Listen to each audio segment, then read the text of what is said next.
Question d'islam par Ghaleb Benchir.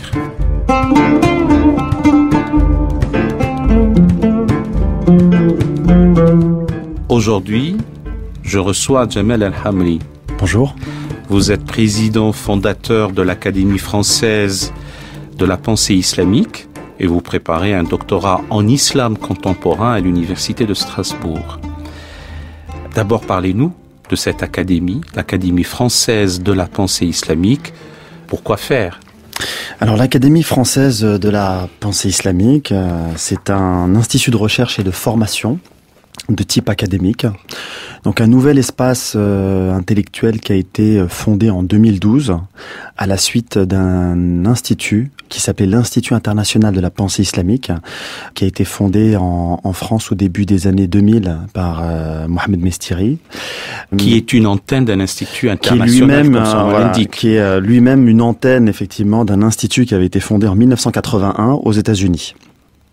Donc nous, on s'inscrit un petit peu dans cet objectif de promouvoir le renouveau de la pensée islamique, et on a voulu faire de l'Académie française de la pensée islamique donc un nouvel espace intellectuel vraiment ouvert à trois grandes sensibilités de l'islam, une sensibilité plutôt philosophique, une sensibilité plutôt théologique et une sensibilité plutôt mystique.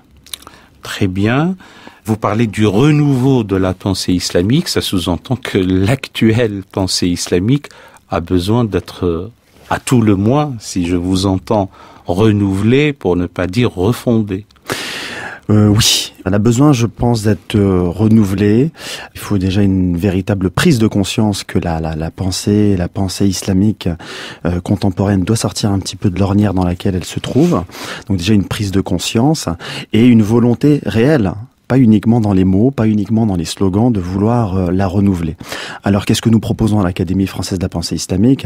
C'est étudier le passé, mais l'étudier de manière scientifique, de manière sérieuse, avec une certaine distance. C'est-à-dire que dans cette académie, on ne se pâme pas de satisfaction devant l'œuvre des anciens, mais il y a un regard critique, il peut être amène, mais il est critique de ce passé. Il se veut critique, et la critique en soi, effectivement, c'est d'apprécier ce qu'il y a de bon et ce qu'il y a eu de moins bon dans le passé. Ça, c'est la première des choses. La seconde, c'est de comprendre le présent. Comprendre à un moment donné dans quelle période historique on se situe, quels sont les enjeux, quelles questions on doit se poser. Chaque génération, chaque communauté musulmane, chaque diaspora musulmane doit à un moment donné se poser la question qui se pose aujourd'hui, maintenant, ici et maintenant. Et enfin, la troisième étape, qui est pour nous très importante, après l'étude du passé et la compréhension du présent, c'est vraiment de contribuer pour un avenir. Et la perspective, effectivement, qu'on se donne à la FPI, c'est qu'aujourd'hui, le monde a cheminé, continue de cheminer vers ce qu'on appelle la civilisation humaine. Et l'idée, c'est en quoi l'étude du passé, la compréhension du présent peut nous permettre, à un moment donné, de renouveler la compréhension de l'islam pour que ce message de l'islam et celles et ceux qui le portent puissent, à un moment donné, s'insérer dans cette nouvelle perspective. Alors, je ne voulais pas vous interrompre, pris comme ça par votre élan, et un mot a retenu mon attention, j'allais m'y appesantir, mais dès lors que vous avez parlé de civilisation humaine, quel sens donne-t-on alors à diaspora islamique ?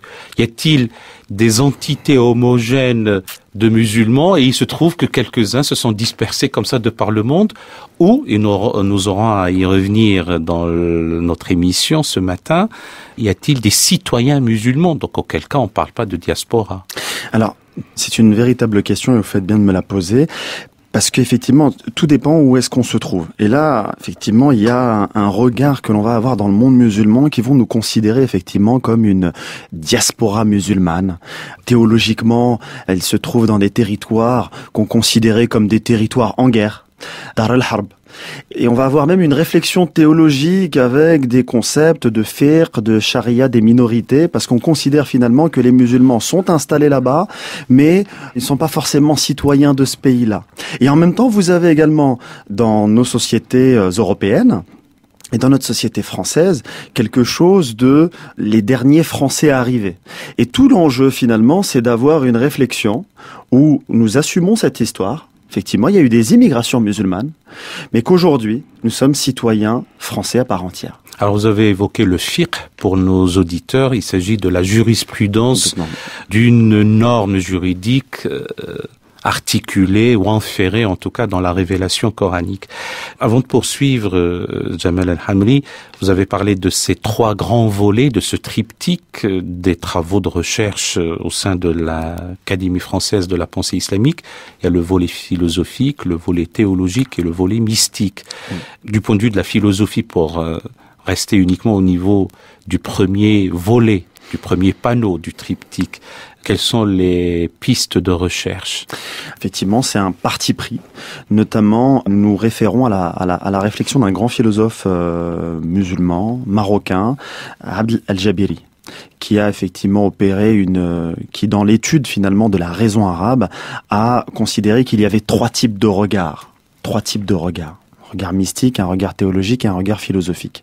Sur le plan de la philosophie. Pardon, Jamal El-Hamri, il s'agit de la raison arabe et donc pas nécessairement raison islamique, parce que quand on est arabe, on est chrétien, on est athée, on est arabe judaïsé ou juif arabisé, si je puis dire. Oui. Donc, comment se fait-il qu'il y ait un lien, même si la langue arabe peut être véhiculaire, notamment de la révélation et de la pensée islamique, mais comment se fait-il que la raison arabe puisse aussi avoir des répercussions sur la raison islamique? Il y a un lien culturel extrêmement fort entre effectivement l'islam et la culture arabe. Ne serait-ce que la langue de révélation qui est l'arabe, ne serait-ce que la société, les sociétés, parce qu'on peut parler de la fois la Mecque et Médine, qui sont arabes, qui accueillent finalement cette révélation et le prophète de l'islam. Donc effectivement, il y a un cachet culturel extrêmement fort. Alors, la raison arabe, un contexte islamique, il y a un lien effectivement entre les deux, et toute la réflexion d'un Abd el-Jabiri, c'est vraiment d'essayer de distinguer 3 manières de regarder le passé, 3 systèmes cognitifs, pour essayer justement, pour répondre à la question finalement, pourquoi en sommes-nous arrivés là? Maintenant, nous, notre réflexion à l'AFPI, c'est pas forcément de rester dans cette réflexion des années 80, dans le monde musulman, qui a eu effectivement, il y a eu des grands débats, effectivement passionnants. Nous, aujourd'hui, c'est de se servir de ces travaux-là pour essayer d'ancrer l'éthique du pluralisme ici en France. Ces réflexions-là sont venues également avec les immigrations musulmanes tout au long du XXe siècle.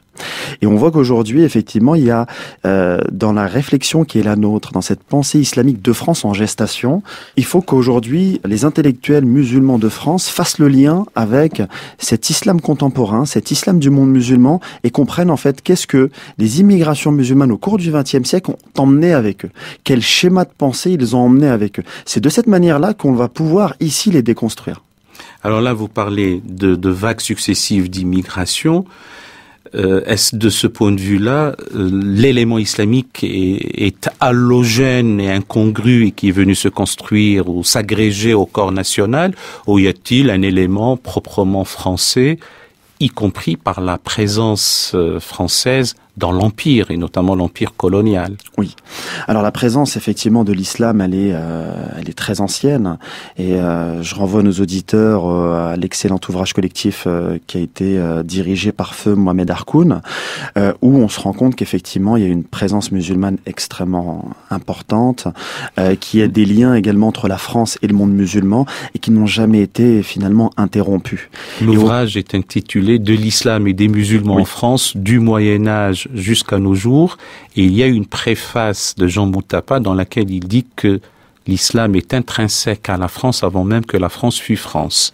Exactement. Je pense que c'est effectivement important. On se rappelle effectivement de l'émirat de Narbonne, le Francinet, tout le sud de la France, les liens qu'il y a eu, notamment en période de croisade, entre François Ier et Sulayman le Magnifique, l'époque de la colonisation. Aujourd'hui, effectivement, il y a une vraie relation dans un ensemble qui est peut-être plus grand que la civilisation européenne et que la civilisation musulmane. Cette civilisation finalement méditerranéenne, au sens de Fernand Braudel, tel que Fernand Braudel pouvait la définir, avec tous ces échanges économiques d'individus, des échanges sociaux, culturels et religieux également. Et je pense que c'est important effectivement de rappeler que au-delà des civilisations qu'on nous présente en confrontation, il y a une civilisation beaucoup plus grande du bassin méditerranéen.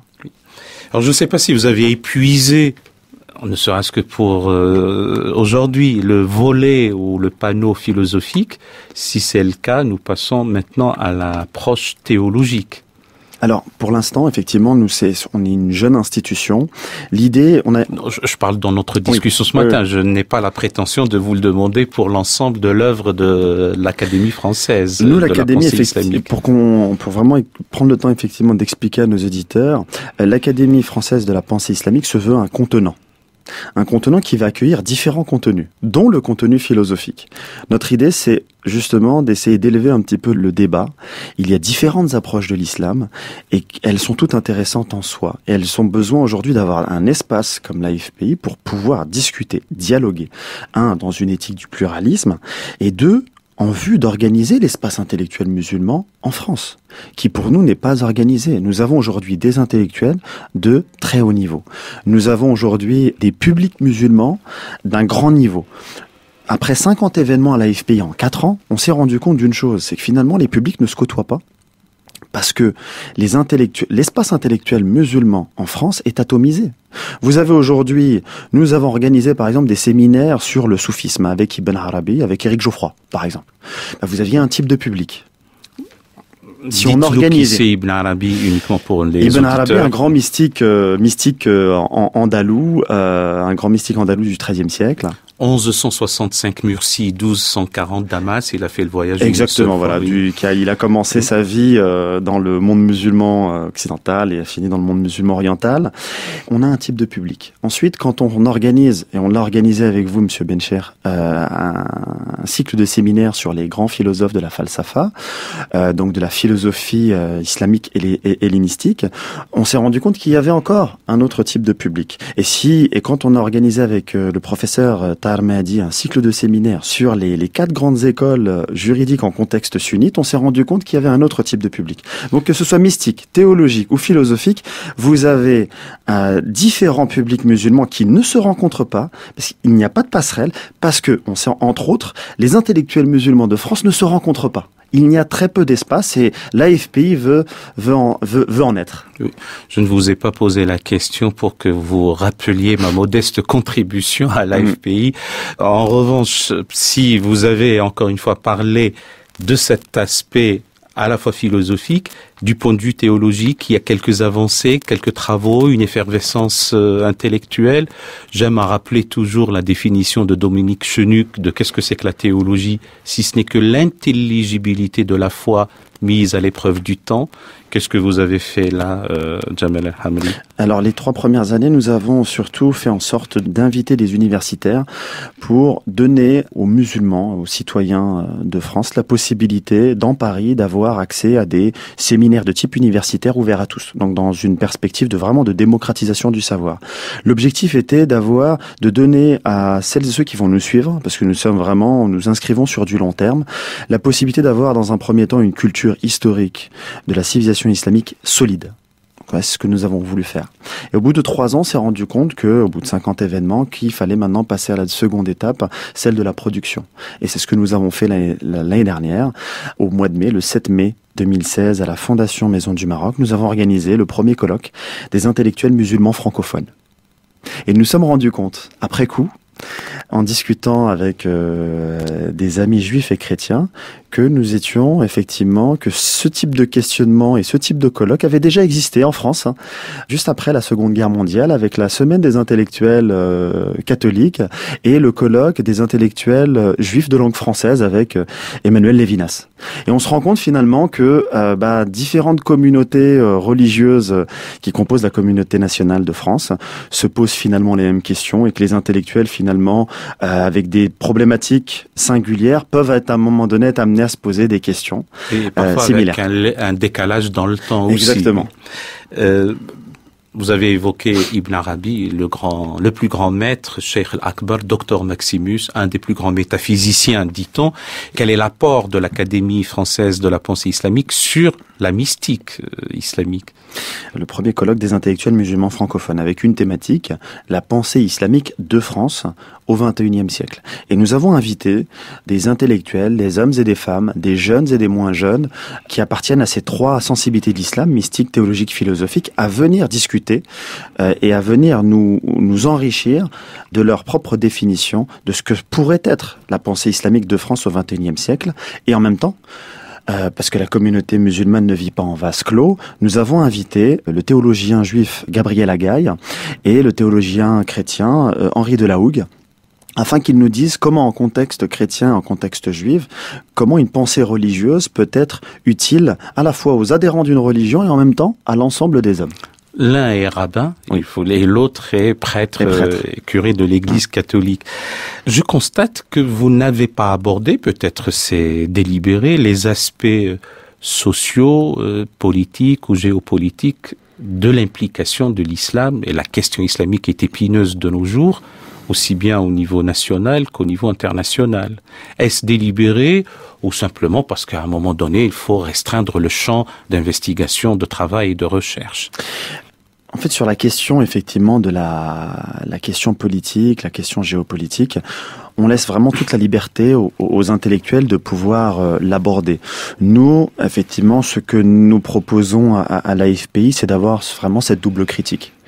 Cause endogène, cause exogène. Et d'avoir une analyse lucide, sans concession. Il y a effectivement des facteurs endogènes, des facteurs de ce que feu Malek Bennabi, grand intellectuel algérien 1905-1973, réunissait sous le vocable de la colonisabilité, et en même temps, effectivement, de se poser la question, effectivement, des enjeux géopolitiques, d'un impérialisme américain, en tout cas qui est vécu de cette manière par les sociétés majoritairement musulmanes, et donc effectivement d'aborder toutes ces questions. Et cette double critique, nous les avons également sur une thématique comme la radicalisation.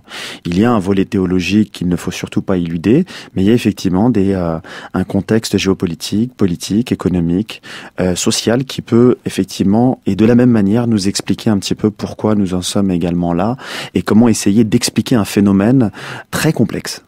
Alors, quand vous parlez de facteurs endogènes ou facteurs exogènes, voire raison intrinsèque et raison extrinsèque, c'est à la crise, pour savoir de quels facteurs endogènes s'agit-il.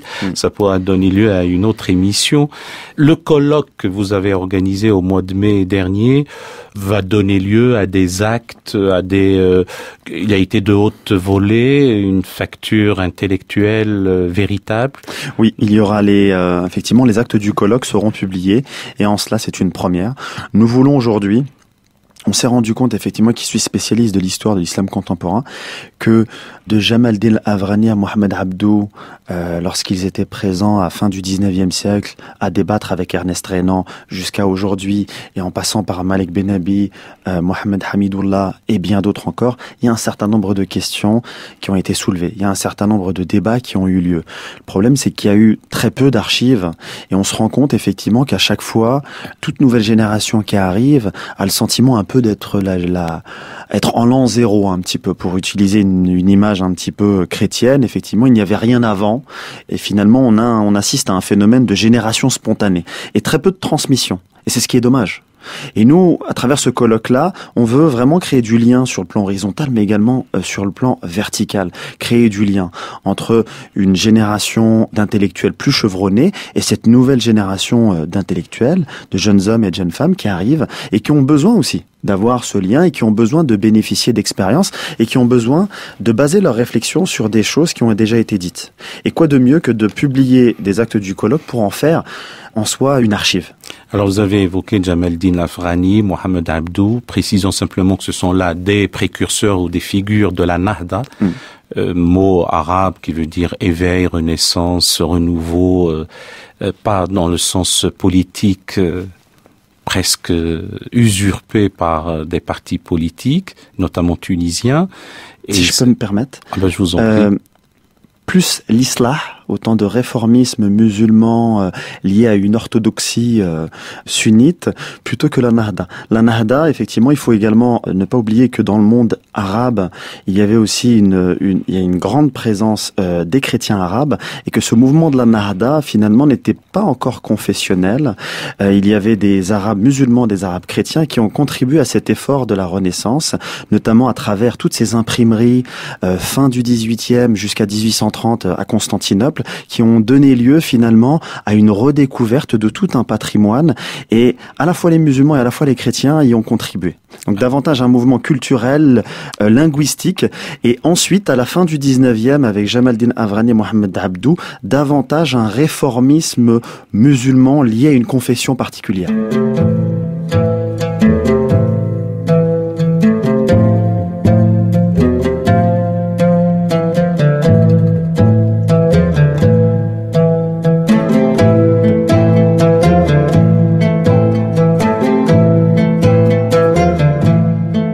Nous sommes sur France Culture, dans l'émission Question d'Islam avec Jamal Hamri, président fondateur de l'Académie française de la pensée islamique, et nous parlons effectivement du contenant, voire les différents contenus des travaux de cette Académie française de la pensée islamique.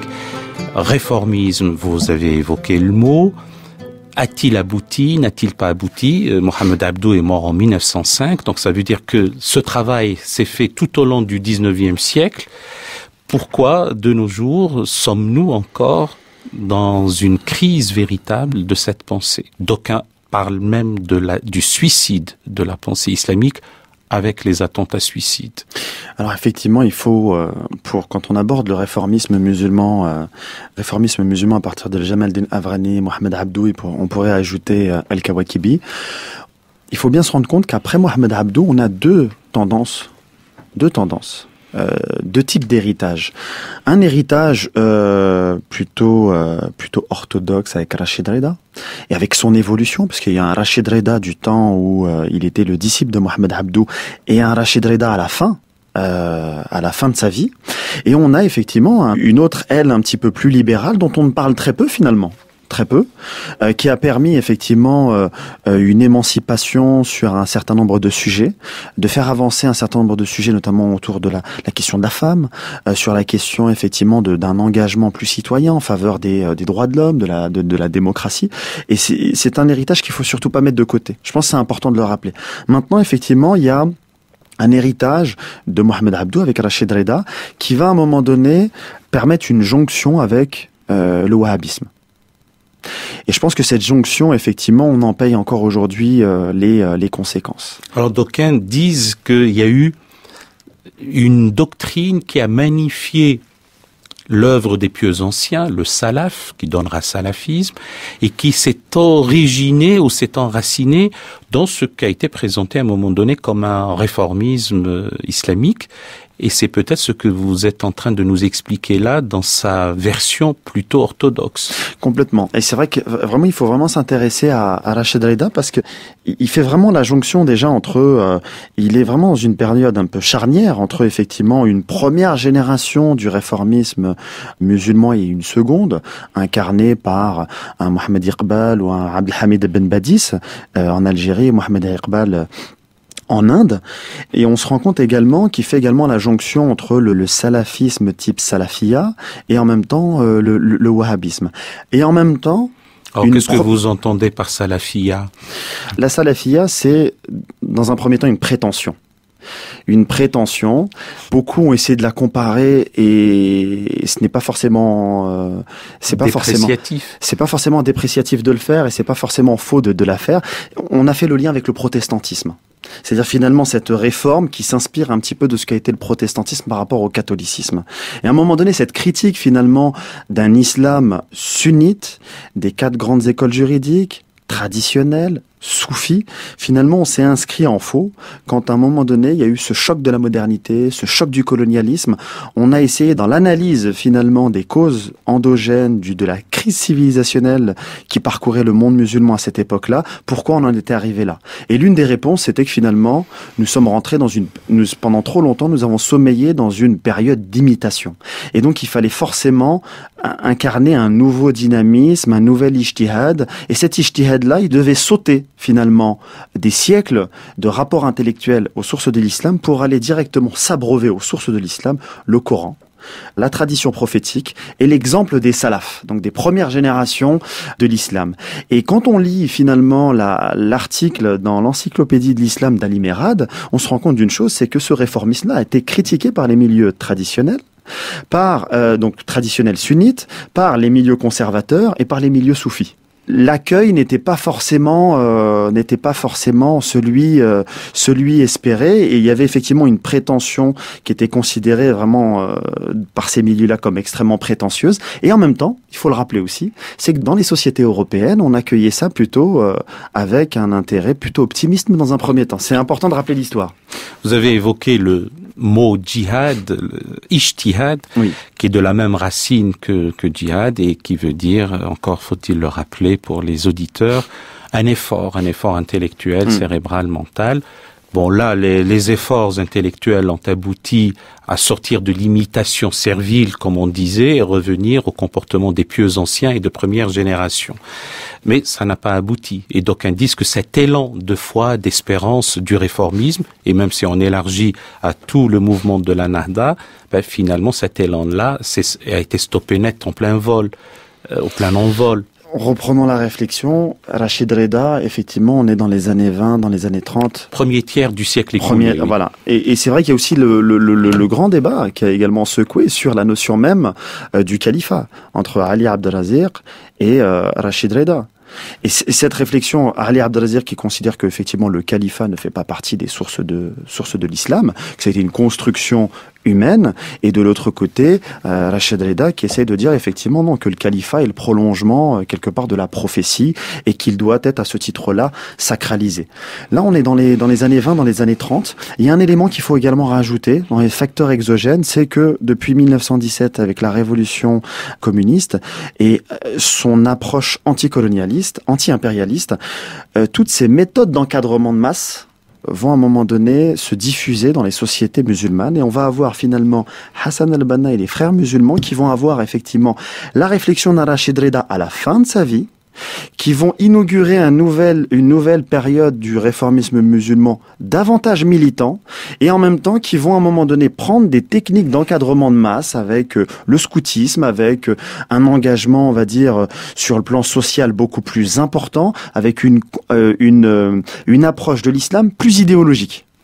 Alors, ça me mène à deux réflexions. Vous avez évoqué à la fois Ali Abdelazir. Il est important de souligner son ouvrage de 1925, L'islam et les fondements du pouvoir, qui pour lui, exactement, le califat n'a aucune valeur sacrale et c'est une construction humaine. Et bien entendu, le débat avec Rachid Reda et qui voit dans l'institution quelque chose de fondamental. Ça c'est le premier point. Et le second point, et je vous demanderai si vous voulez bien de le commenter, c'est les frères musulmans, dès 1928, on est 3 ans après la parution de l'ouvrage et 4 ans après l'abolition du califat, ayant perçu comme un traumatisme l'abolition de ce califat, donc ils réagissent. Mais tout en utilisant ces moyens dits modernes, en tout cas leurs contemporains, de l'embrigadement, de l'endoctrinement, de l'encadrement de la jeunesse via le scoutisme. Or, les scouts d'inspiration islamique, à ce moment-là, les garçons étaient en Bermuda et les jeunes demoiselles étaient en jupe et n'étaient pas voilées. Oui. Pour répondre à la question sur le scoutisme dans la confrérie des frères musulmans en Égypte dans les années 30, 40, 50, je ne pourrais pas vous dire de quelle manière cela se passait, si c'était en petit short, si c'était... parce qu'effectivement, il y avait aussi, à partir des années 30, cette tendance finalement à tout islamiser. Et parfois, effectivement, des choses qui sont nées dans un contexte effectivement occidental, européen. Finalement, quand c'était récupéré et instrumentalisé par des idéologies islamistes, finalement, on se rend compte que on prend finalement sur le plan, on va dire ontologique, sur le plan du fonctionnement des outils, et on les présente d'une manière qu'on dite islamique. Et c'est finalement toute une espèce de schizophrénie où finalement on prend des choses qui ont été conçues, fabriquées ailleurs, et on leur ajoute un petit label, un petit cachet islamique. Et de 1930 jusqu'à aujourd'hui, finalement, c'est une constante. Si vous le voulez bien, j'aimerais juste... Le cas algérien est patent, ou même maghrébin. Oui. Les scouts musulmans en Algérie et par-delà au Maghreb étaient selon le modèle des scouts universels. Alors on a effectivement... ça n'a pas commencé avec l'association des oulémas. Il faut le rappeler. Il y avait déjà une volonté de la part d'Algériens qui ne faisaient pas partie forcément du réformisme musulman orthodoxe, mais qui ont vu dans les scouts une possibilité finalement d'éduquer la jeunesse et de préparer l'avenir. Voyant cela, Abdelhamid Ben Badis, qui est dans une résistance finalement à la fois religieuse mais à la fois culturelle. Il faut le rappeler, la langue arabe est un enjeu religieux face à ce qui était considéré par l'association des oulémas comme une tentative de dépersonnalisation de l'algérien, et de rappeler finalement que voilà, l'Algérie est une patrie, est une nation, et qu'elle est arabo-musulmane. Donc effectivement, on va voir que le scoutisme va être utilisé à une fin idéologique extrêmement claire et complètement assumée. Et Ben Badis deviendra le guide spirituel et en même temps président de l'association des oulémas. Rappelons que ouléma veut dire, dans son terme générique pluriel, docteur de la loi, savant, etc.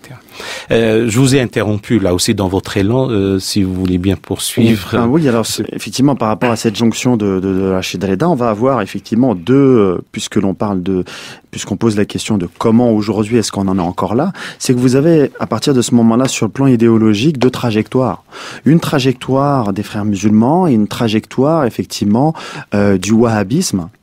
La différence, c'est qu'effectivement, l'un va s'incarner dans un État saoudien, et l'autre va être effectivement une idéologie qui va être un petit peu apatride, un peu plus internationaliste. Et finalement, ces deux expériences-là vont finalement progressivement rentrer dans une idéologisation de la religion à partir des années 60 pour les frères musulmans avec Sayyid Qutb, et à partir des années 70 à la fin du nasserisme pour l'État saoudien qui va à un moment donné avec ces deux chocs pétroliers, avec cette manne financière, vraiment à un moment donné envoyer des cassettes, va faire de la propagande dans le monde entier. Et aujourd'hui, même en France, nous en payons encore les conséquences. Que faites-vous de la révolution khomeiniste? Y a-t-il une jonction entre le volet chiite, on va dire le mot maintenant, et toute l'obédience sunnite, dans une sorte de globalisation de l'international islamiste déjà, et puis pour la suite de l'émission, nous verrons comment vous palliez toutes ces problématiques. On a parlé des années 60-70. Dans les années 70, on a le grand intellectuel Ali Shariati qui va préparer toute une jeunesse, toute une génération, les Iraniens, à la révolution de 1979. Donc, même si effectivement le sunnisme et le chiisme, historiquement, n'ont pas du tout la même trajectoire. En parlant d'intellectuels, Jamel El-Hamri, la tâche, la vocation, le statut, l'engagement de l'intellectuel est-il tel qu'Ali Shariati, même si ça va produire de l'islamisme ou de l'islam idéologisé pour faire simple, ou est-ce que, et auquel cas mérite-t-il le vocable intellectuel, ou est-ce qu'il faut le considérer comme tel et ne plus considérer l'intellectuel comme celui qui produit une réflexion, une pensée pour accompagner ses contemporains ou ses semblables à des horizons meilleurs? Et là, vous posez effectivement la question de la définition de l'intellectuel. Il y a des définitions d'intellectuel. En France également, nous avons eu des définitions d'intellectuel, des générations d'intellectuels. Effectivement, si on veut être beaucoup plus précis, on dira qu'Ali Shariati était un intellectuel religieux idéologue. Et un doctrinaire. Et un doctrinaire, effectivement, de surcroît, on pourrait rajouter, effectivement, doctrinaire. Si vous posez la question aux musulmans lambda dans la société iranienne dans les années 60, ils vous diront à la fois que Ali Shariati était un grand intellectuel, un grand mujtahid, le mujtahid du siècle, parce qu'effectivement, il y aurait une tradition prophétique qui dirait que tous les 100 ans, il y a quelqu'un qui vient pour restaurer la compréhension de l'islam. Donc chacun, effectivement, y va de son champion. Et si vous posez la question également à la même période dans la société égyptienne, on vous dira quasiment la même chose d'un Sayyid Qutb. Donc, ce sont les islamistes qui diront ça. Oui. Et un mujtahid, c'est celui qui pratique l'ijtihad, donc il fait l'effort intellectuel et cérébral. Moi, à titre personnel, je pense qu'effectivement, un intellectuel ne vient pas forcément avec des réponses, pose des questions, oriente, et essaye de contribuer à l'autonomie de l'individu. Maintenant, c'est une définition qui n'engage que moi, et c'est vrai qu'il faut aussi avoir l'honnêteté de le penser, enfin de le dire. C'est qu'à la fois, c'est pas forcément une définition. La définition que je donne, elle est pas forcément partagée par la majorité de mes coreligionnaires, et que très souvent, et encore aujourd'hui, là vous vous exprimez comme musulman alors. Oui. Par rapport à mes coreligionnaires, en tant que musulman, je me rends compte effectivement que, et si on analyse effectivement les 14 siècles de l'histoire de la civilisation musulmane, à l'époque, entre le débat entre les Mu'tazilites et les Hanbalites, on a toujours eu deux types d'intellectuels au fond, des intellectuels qui vont essayer de donner vraiment des outils aux musulmans, et d'autres qui vont être davantage dans une démagogie que je considérais comme religieuse, où finalement on est, comme Mohamed Harkoun disait, on est moins un théologien qu'un acteur social. Et finalement, l'objectif, c'est finalement d'éviter d'être dans un chantage permanent à la fitna et d'éviter finalement que cette diversité qui traverse toutes les communautés et de surcroît la communauté musulmane puisse s'exprimer. Et encore aujourd'hui, effectivement, peut-être on abordera cette question-là, mais vous avez aussi des intellectuels musulmans encore en France avec qui on discute, qui sont extrêmement courageux en off, qui peuvent être courageux dans des cercles scientifiques, mais qui ont un peu plus de mal. Et il faut également qu'on ait aussi l'honnêteté de se regarder en face et d'être lucide par rapport à cela. Et on a un peu du mal à assumer ce type de discours face à la masse musulmane, je sais pas, sans être dépréciatif, mais devant la communauté musulmane, lors d'un sermon du vendredi ou dans une conférence, dans une mosquée ou dans un institut, on a du mal à aborder ce type de questions et de faire preuve d'audace, sans agitation, même dans les endroits où on a finalement le plus besoin. Alors, pour ne pas vous interrompre indéfiniment, je reviens sur le vocabulaire. C'est pour nos chers amis auditeurs. Vous avez parlé des Mu'tazilites. Il s'agit d'une école de rationalistes, les premiers rationalistes de la réflexion théologique islamique. Vous avez parlé des Hanbalites, sont les adeptes ou ceux qui ont suivi Ahmed ibn Hanbal, mort en 855. Et vous avez parlé de la fitna. La fitna étant une scission, une sédition, en tout cas un chaos et un trouble. Et finalement, ce qui nous importe, alors que nous qui sommes sur France Culture, dans l'émission Questions d'Islam avec vous, Jamal Al-Hamri, je le rappelle pour les auditeurs, vous êtes président fondateur de l'Académie française de la pensée islamique, c'est à propos de l'audace de l'intellectuel, l'audace intellectuelle de l'intellectuel. La suprême consécration, dit-on, pour l'intellectuel, c'est lorsqu'on nomme le siècle par son nom. Il y a le siècle de Périclès, le siècle d'Averroès, le siècle de Voltaire. Peut-être qu'il y aura le siècle, et espérons-le, de Al-Hamri. Comment, en dehors de considérations purement humaines et de menaces qui pèsent sur les uns et les autres, comment expliquez-vous la frilosité, voire la pusillanimité de ces intellectuels qui disent des choses en cercle restreint et pas d'une manière publique? Enfin, nous sommes sur France Culture et nous pouvons en parler. Toutes les idéologies, notamment celle des frères musulmans, qui a eu un rapport effectivement extrêmement conflictuel avec différents États musulmans, et encore aujourd'hui, on pense également à l'Égypte, extrêmement conflictuel. On a eu des intellectuels qui, à un moment donné, posaient la réflexion, ont malheureusement inoculé dans les esprits musulmans une défiance vis-à-vis de l'État. Et cette défiance vis-à-vis de l'État fait qu'à un moment donné, si vous n'êtes pas aidé par un pouvoir, qu'il soit califal, qu'il soit impérial, qu'il soit de type républicain, qu'il soit de type monarchique, il faut bien aller chercher effectivement une légitimité. Cette légitimité, si vous ne la trouvez pas, si vous n'allez pas la chercher chez le prince, si vous voulez en plus défier ce propre prince, il faut aller la chercher ailleurs. Et c'est là que nous sommes finalement dans une démagogie religieuse. Et toute cette démagogie religieuse, finalement, tire la réflexion vers le bas. Et si vous voulez avoir une légitimité religieuse, il faut être dans une forme de démagogie. Et cette forme de démagogie fait qu'à un moment donné, vous allez contenter votre auditoire. Vous allez tout faire pour le maintenir dans un confort intellectuel. Et c'est intéressant de voir également, moi qui m'intéresse à la pensée de Malek Bennabi, pourquoi un Malek Bennabi n'a pas été valorisé, comparé à un Seyyed Qutb. Ils sont de la même génération et ils ont eu une polémique dans les années 50-60 en Égypte. On a eu deux trajectoires. L'un n'avait pas de problème avec le pouvoir nassérien et l'autre avait un problème avec Nasser. Dans l'imaginaire finalement musulman, l'un était considéré davantage comme faisant le jeu du pouvoir alors que dans ses écrits, à aucun moment, rien ne permet de le justifier. Mais Malik Ben Abi. Mais dans sa réflexion, il posait la question du vrai constat. Il a conceptualisé l'idée de société post-almohadienne, de l'homme post-almohadien, c'est-à-dire l'homme et la société, une société décadente musulmane et un homme musulman décadent qui végète dans l'histoire. Et toute cette réflexion-là, finalement, on s'est rendu compte que quand vous posez les vraies questions, quand vous posez les vrais diagnostics, quand vous essayez d'apporter des vraies solutions, des vrais remèdes, finalement, on ne vous écoute que très peu. Alors que les idéologues qui vont davantage contenter les foules, qui vont davantage les accompagner en faisant de la pseudo-thérapie. Si la vraie thérapie, c'est d'essayer justement d'accompagner, de soigner avec un but précis à la fin. Mais là, c'est de la fausse finalement, c'est de la fausse thérapie. Finalement, on vous dit finalement, on vous met en avant. Et toute cette légitimité-là, finalement, va me permettre à moi, intellectuel, doctrinaire, idéologue, selon d'où l'on parle, de me positionner vis-à-vis de l'État, vis-à-vis du prince que j'ai cherché dans mes discours, dans mes ouvrages et dans mes réflexions à défier. Post-almohadien, c'est par rapport à la dynastie almohade. Donc on est charnière 12e, 13e siècle.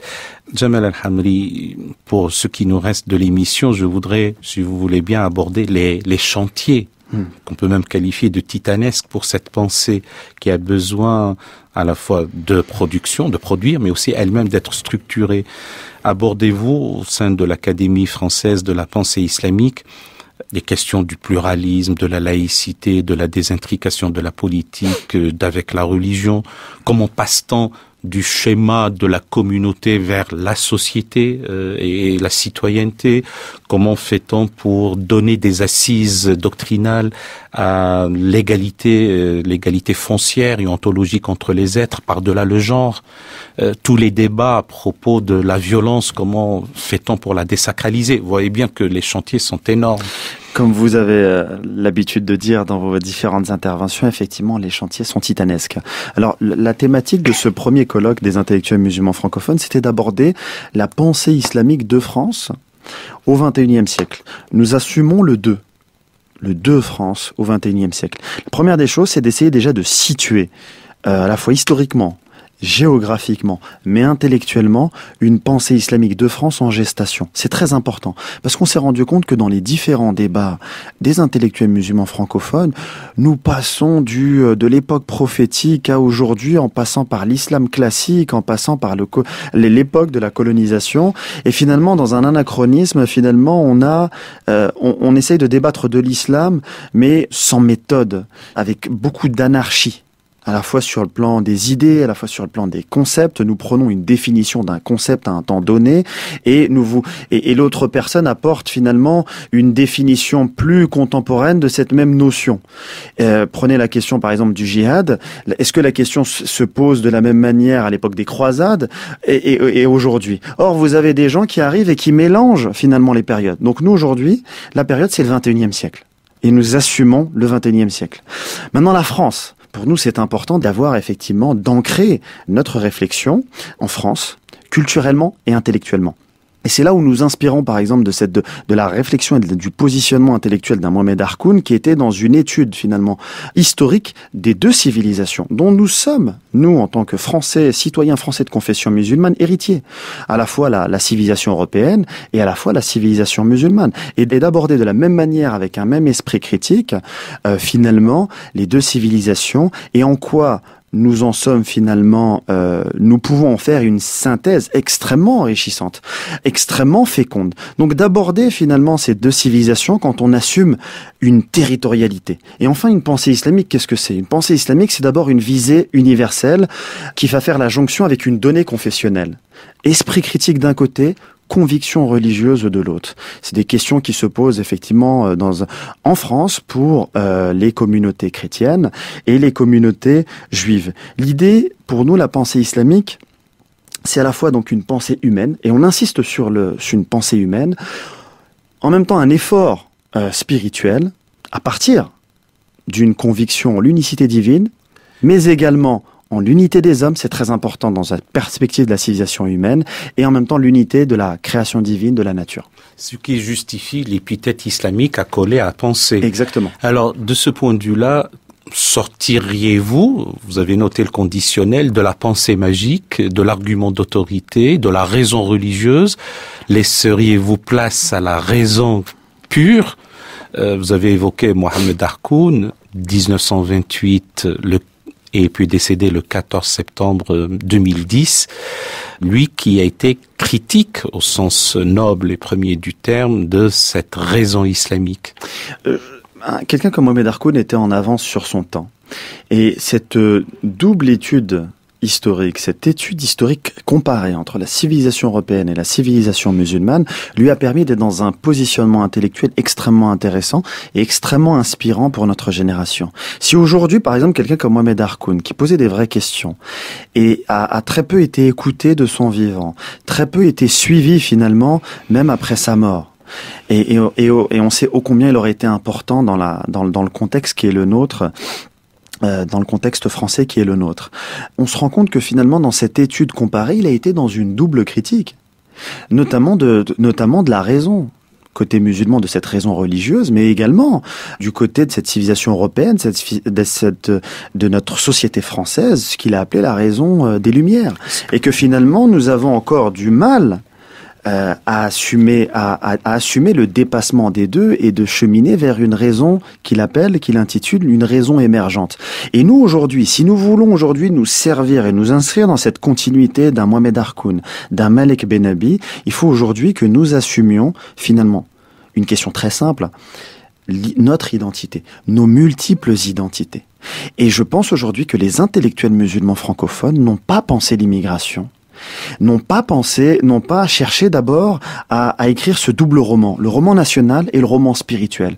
Aujourd'hui, rendez-vous compte que dans l'histoire même de la civilisation musulmane, c'est peut-être la première fois qu'on voit un déplacement de population, confession musulmane, qui vient dans un territoire qui était considéré comme le territoire des croisés, d'un territoire en guerre.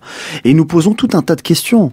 Nous posons tout un tas de questions. Et les intellectuels musulmans francophones n'ont pas posé la question de cette immigration, en quoi spirituellement les musulmans pouvaient à un moment donné féconder la société française, et en quoi la société française pouvait féconder aussi et les musulmans et notre compréhension de l'islam. Donc c'est une hybridation même de la civilisation et puis une identité qui elle-même se sédimente selon plusieurs apports et une stratification.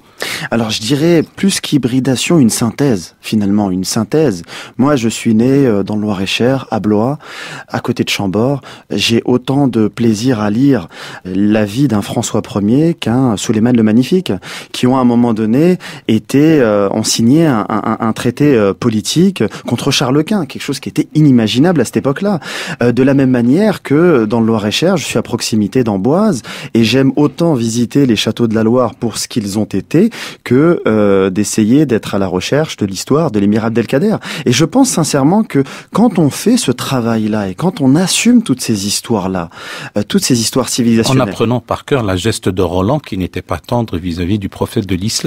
Exactement, aussi, en apprenant finalement, en regardant le passé, en assumant finalement et en se revendiquant de toutes ces histoires, de cette diversité, de ces histoires civilisationnelles, et qu'on dépasse finalement l'héritage du colonialisme et l'héritage de la colonisabilité, on est finalement dans une sérénité où sur le plan identitaire, nous assumons toutes les richesses et nous sommes capables du coup à partir de ce moment-là de cheminer vers la réflexion d'un Malek Benabi, d'un Mohamed Harkoun, qui eux se rapprochent au plus près de la définition que l'on donne à l'AFPI de ce que c'est qu'être un intellectuel musulman.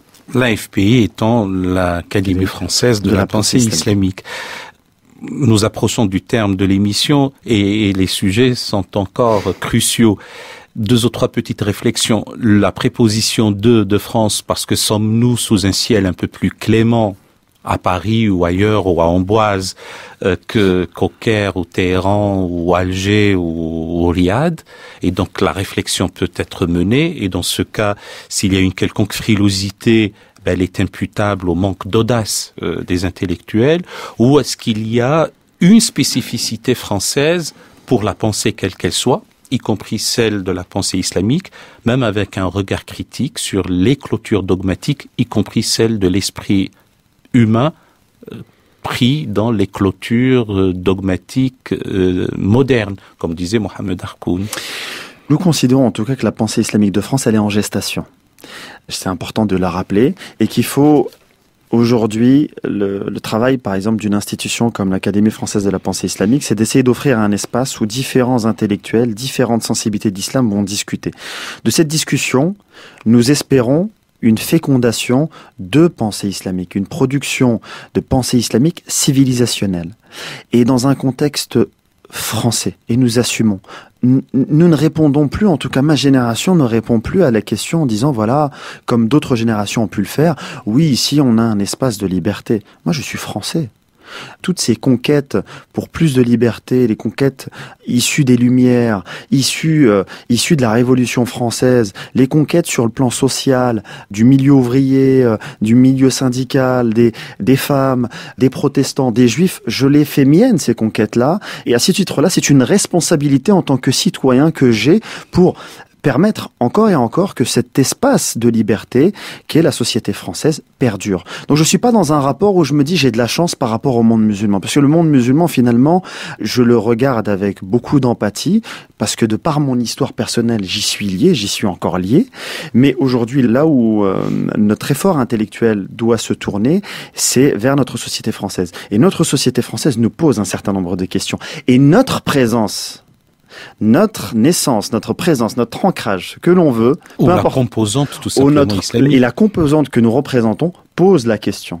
Et notamment pose la question, comme Mohamed Harkoun pouvait le rappeler, du religieux que nous n'avons pas été capables de dépasser. Contrairement à ce que l'on peut penser, qu'en 1905, avec la loi de séparation des églises et de l'État, finalement cette question, on l'a mis de côté plus que non l'a dépassée. Et tout l'enjeu finalement, nous sur le plan intellectuel, et en quoi nous finalement, en tant que citoyens français, intellectuels français de confession musulmane, nous avons, je pense, un vrai rôle sur le plan citoyen à jouer, c'est de permettre finalement à la société française d'aller encore plus loin que ce qu'elle a été.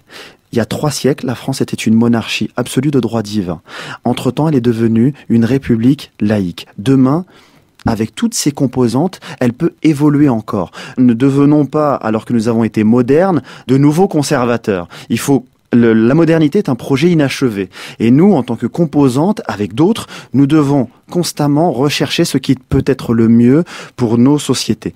Et notre apport, en ce sens-là, il doit être citoyen. Nous devons résolument regarder vers l'avenir, préparer la société française de demain, lui permettre finalement de sortir un petit peu de ses traumatismes. On ne peut pas aujourd'hui de manière sereine passer d'un statut de la fille aînée de l'Église à une fille émancipée de l'Église de cette manière-là, en mettant sous le tapis un certain nombre de réflexions. C'est de la violence qui est sous nos pieds.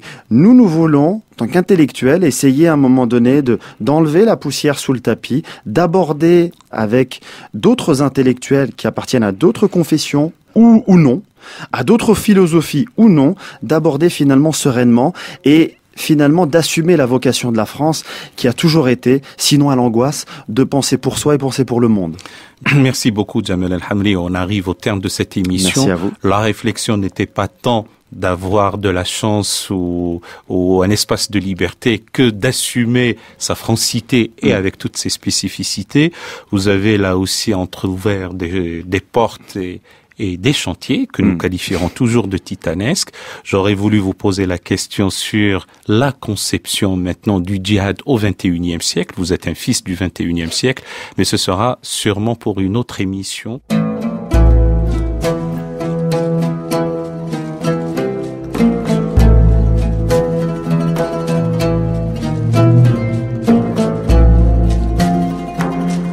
Nous étions avec Jamel El-Hamri dans l'émission Questions d'Islam sur France Culture.